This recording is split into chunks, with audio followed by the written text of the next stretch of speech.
रोहन, रोहन, मी तुला एकदाच आणि शेवटचं विचारतो, तू खरंच अधिराला नोटीस पाठवलेली नाहीयेस?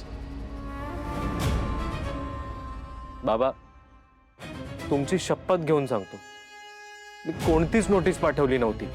बस बस, आले.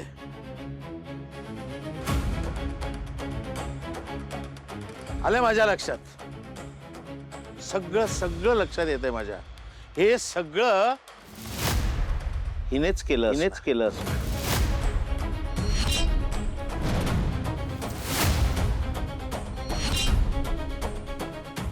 आई, तू? मला 100% खात्री आहे नंदू, हिचंच काम आहे हे. अगं, हिला अधिरा सून म्हणून कधी पसंतच नव्हती, आवडलीच नाही तिला. ही सतत रोहनचे कान भरायची. अधिरा माहेरी निघून गेली हे हिच्या पथ्यावरच पडलं. हिला तेच हवं होतं. अहो, एकदा का रोहनने अधिराला घटस्फोट दिला की मग झालं, संपलं. म्हणजे सुंटे वाचून खोकला गेला. अरे बाप, काय काही काय? मी सांगतो ना की तेव्हापासूनच हिच्या मनात सुरू झालं असणार रोहन आणि अधिरानं वेगळं व्हावं म्हणून.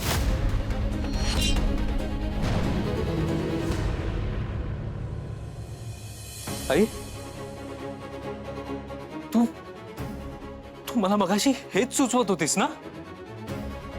ती आता गेलीच आहे ना माहेरी, तर जाऊ दे. आपण त्या गोष्टीवर आता शिक्कामोर्तब करूया. अरे बाळा, आता वेगळे राहतच आहात ना तुम्ही, तर मग कायद्यानं वेगळे व्हा. काय तो घटस्फोट वगैरे घ्यायचा असेल तर मग घेऊन टाका, असं म्हणते मी. झालं तुमचं सुरू? तुम्हाला दुसरं कोणी काही सापडलं नाही ना की सगळं खापर येऊन माझ्याच डोक्यावर फोडता. जशी काही मी तुमची बायको नाहीये, जन्मभराची शत्रू आहे. हो, हे सगळं माझ्यामुळे झालेलं नाहीये. माझ्या मुलाला त्रास होतोय म्हणून मी बोलले. आणि टाळी काही एका हातानं वाजत नाही. हे सगळं तुमच्या लाडक्या सुनेमुळे झालंय. हो का? मग घे रोहन, घे शपथ आणि सांग हे सगळं तू केलेलं नाहीच म्हणून.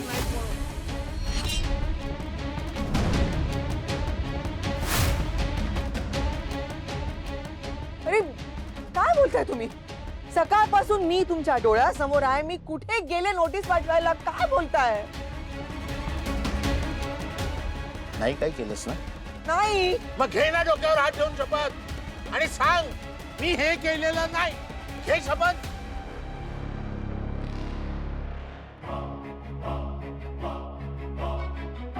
तुम्ही असं का विचित्र वागताय हो, डोकं फिरल्यासारखं? हा आई, या बाईनं स्वार्थीपणाच्या सगळ्या मर्यादा ओलांडल्यात आज. का बोलता तुम्ही असं? स्वतःच्या बायकोवरच अविश्वास दाखवताय.